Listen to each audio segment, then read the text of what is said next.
Hello everybody and welcome to another episode of Kevin Creatives. Check out my custom high-grade Sandrock Gundam from the series Wing Gundam or Mobile Report Gundam Wing. And this was a great time, I gotta tell you. So outside of the Wing Gundam, the Sandrock was the first of that series to finally make it to the high grade line after so long. It's pretty much expected that we'll get the main suit, but whenever you get the other side ones, it's kind of hit or miss, so it was really nice to see this guy finally show up after so many years. And especially since I'm such a huge fan of the designs from the Wing series, in terms of the mobile suits, that's one of my favorite series. I just really like everything that shows up. I love the battles, I love the designs, I like the weapons, I just like the creativity. It's obviously supposed to be a very serious and strict story, but the designs are just so fun and super robot. Like, I just love that. I'm a big fan of that type of stuff. And here we have the Sandrock. He's got a really cool, like, Egyptian motif. He's supposed to be, like, I guess a desert Gundam. I really don't know what's up with that. I believe the character was, like, friends with Saudi Arabia or something. I don't know. And then, so they just gave him the cool cobra and, like, feathery Egyptian God Gundam. And I'm really liking it. The color scheme came out pretty great on this one. In terms of the gray, it wasn't too difficult. All I did was, I think I just primed it in gray and then just using, I think it's called like sailboat gray or something. It was basically just an extremely light gray, and I just used that to highlight it a bit, and I think that worked out perfectly. It still has a very just monotone vibe while having some shading added on. I was still able to figure out a way to do that, and I was very happy. The white's pretty typical. I mean, all I did was same thing, prime it up in gray, and then just using white, I just highlighted everything and then went over with a few broader coats just to fill everything in, and then there you go. Came out pretty clean. The yellow, I was experimenting. I'm not gonna lie, I'm not the craziest about the yellow on this, but I don't think it's necessarily bad. I painted this part in brown first. I gave it a brown coat, and then from there just used yellow, maybe like a yellow orange to like accent stuff, and it kind of worked. You know, there's shading and everything. I just think that maybe brown is a little bit too dark of a color to work with yellow in terms of shading. I think I might need to figure something out, but I'm on the right track. I think this is where I wanted to be. I just didn't want it to be orange. A lot of yellow you'll find you can highlight or shade using orange. It just works well. They're very complementary. However, in the regards of this particular design, he's kind of the desert Gundam, so I wanted to have it be more of a brown muted color rather than a bright orangey color. So in terms of that, I think it works in the overall aesthetic. The blue was a little tricky. So there is this weird type of navy blue that goes around in Gundam. It's like the new Gundam, Sandrock, and like the Mark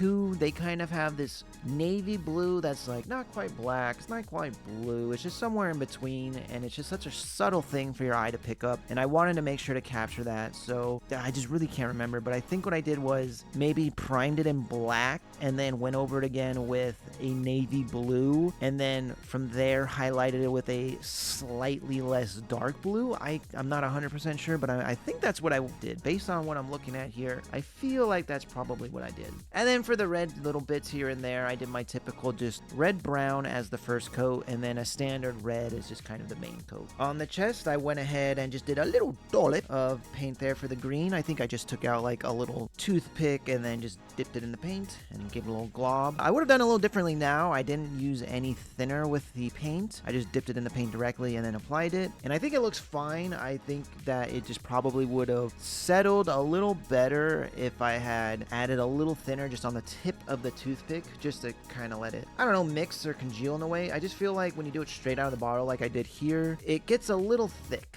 The swords are really cool. I mean, what a unique type of weapon for Gundam. I think we've seen weapons like this in the G Gundam series, but that's pretty much it. Like these cool, I think they're called shotels or shortels. I'm not all that familiar with these types of weapons, but man, do they look great. There's that crescent moon look to them, just looks so cool with the points jutting out at the end, just giving it that snake vibe, the snake fang. I really like that. It's got like an Omega vibe to it, and it's just really cool. I love combining it with the backpack and the shield. Just what a fun little gimmick it has there with all that. And I'm really glad they did stuff like that for the show, where it's just really gimmicky, just really fun finishing moves. And like I said, this is a very super robot type of Gundam series where it still has that very dramatic military vibe, but the vibrant designs and the cool weapons and the finishing moves and everything just comes together and just works for me very well. There was a tiny bit of masking done here and there on this kit. It was for the most part pretty well done in terms of the color separation, but there was a few spots here and there that I felt the need just to make pop a bit more, as usual. Feel like a broken record at this point, but yeah, I just love finding the little details here and there that I can mess with and improve upon on the designs. The vents on the lower parts of the legs, those were molded in white. However, I went ahead and masked them off and then just gave them that gunmetal blast, and now it pops out. It's got some really cool venting on the bottom part of the leg, so they're not all white, and that always adds a nice little sheen to the overall look. As well as some of the joints, I went ahead and masked them off and then just sprayed them over with silver. I think I used Gaia Notes for the silver here. I might have even used Gaia Notes for the gunmetal. I'm not 100% sure, but it looks so smooth and silky that I think this is Gaia Notes. I don't think this is Mr. Color. They're pretty close, but I'm just gonna be honest, Gaia Notes is better. It just is. I don't know. Mr. Color looks nice, but Gaia Notes looks real. I don't know if that makes any sense, but that's just how I feel about it. Also on the shoulders, he had a couple of little bolt things sticking out of there. Those were just molded in. I went ahead and hand painted those the best I could, and they're fine. I mean, it's a high grade, they're small, you're not really gonna notice.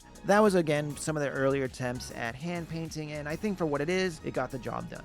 In terms of the head Vulcans, however, that was some really nice hand painting. I'm very proud of myself on that. I wanted to make sure that the Vulcans were yellow. They needed to stick out, as they always typically need to do. Sometimes the Vulcans are white, most of the time they're gunmetal, sometimes they're yellow, and you just gotta look at the images and just see what looks best. I decided to take things a few steps farther on this kit. This was, again, one of my earlier builds. I think I did this, I want to say 2019, 2020, around that area when I was still very much learning things and trying out techniques. So I went ahead and used some enamel paints on the insides of the shoulder with some gunmetal, and I believe that was just Tamiya gunmetal that I just sprayed in there. And then with an enamel thinner, just clean up the edges, leaving the white part exposed. And then there you go. Now we've got some nice inner detailing for the shoulders that sticks out really nice, especially on a design like this. The shoulders really shoot up and angle upwards, so you can see the insides really well. A lot of designs you can't really see the insides of the shoulders just because they face downwards mostly. I mean, it is shoulder armor, you're not really supposed to see inside. It's not protecting you if there's exposure, but in the case of the Sandrock, there is a lot of exposure there, and I'm glad that I went ahead with that extra step because it really adds to this design. This, I believe, was the first attempt I did at the reverse wash with these little metal bits you'll see on the shoulder as well as the feet. So there's these silver circles you'll see with these black parts around them. What I did for those was I painted the parts as they are, so gray and I believe white for the feet. Then I masked off those little triangular and square areas. I painted them with a lacquer gloss black to get that first shade going, because anytime you're going to do metallics, it's good to do a glossy black coat first. That just helps add the sheen to the metallic color and gives it a more realistic presence. Then I went over it again with the silver, and then lastly with an enamel flat black, sprayed a layer on top of all of that. For the final step, you take enamel thinner to just get that enamel flat black around the silver rings. You just want to clean that up, only very carefully. Use the smallest Q-tip you can find and then just clean up those little areas very carefully, very lightly. You don't have to go hard, it'll come off. It's thinner, it's gonna get it off. Just be very careful. Once you remove that, you're good. You've got all the black where it needs to be and all the silver where it needs to be, and it looks great. The black is already flat. You don't have to top coat over it, ruining the sheen from the metallic colors. You're set. I know that's exactly what I love about it. It's perfect. I went ahead and just did some hand painting for the eye cameras. I think I was just kind of wanting to finish it up and didn't want to do any masking or anything, so I just took some green and some, I think, silver, and just mixed them up into like a little saucer, and then just put them on, clean them up, and there you go. Not amazing. I will say airbrushing is always better. Anytime you can airbrush, I recommend it, but I'm pretty sure that's the way I went about it.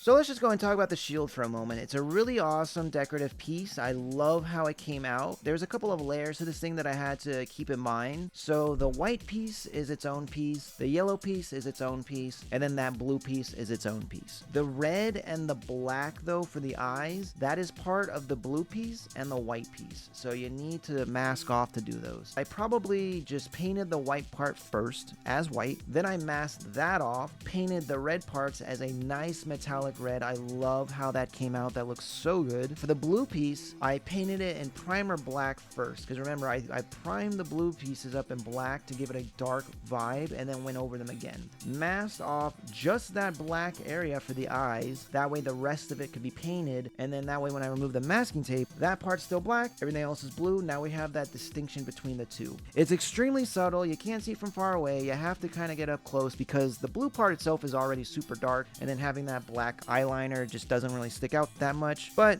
it's always good just to throw in that detail, just because even if it's not obviously apparent, it is still there and your eye is still picking it up. You're just not thinking about it because it's supposed to be there. It's subtle and it makes sense. But I promise you, if that black wasn't there, you would notice. So overall, I'm extremely happy with this kit and how it came out. I was really happy that they announced this design. I'm a huge fan of the Sandrock in particular with the Wing series. It's just so unique. It's so fun. The colors are like nothing you see in any other series. It's just a good time. I love the big shoulders with the wings. I don't know if that's supposed to be feathering or not. It just looks that way. I love the Egyptian motif with the cobra. It's just a cool way to go about it. And then even the storage for the weapons, just having those swords on his backpack looks cool. I could have him just standing there with the swords and the shield on the backpack, and I'd be very happy with it. So I highly recommend this one, especially if you're a Wing fan. If you're not, I mean, it's still a cool looking design. It's still a cool color scheme. But at the end of the day, it's always up to you to decide on what you want. I'm just here to say that I loved it. So anyways, guys, thanks for watching, and until next time.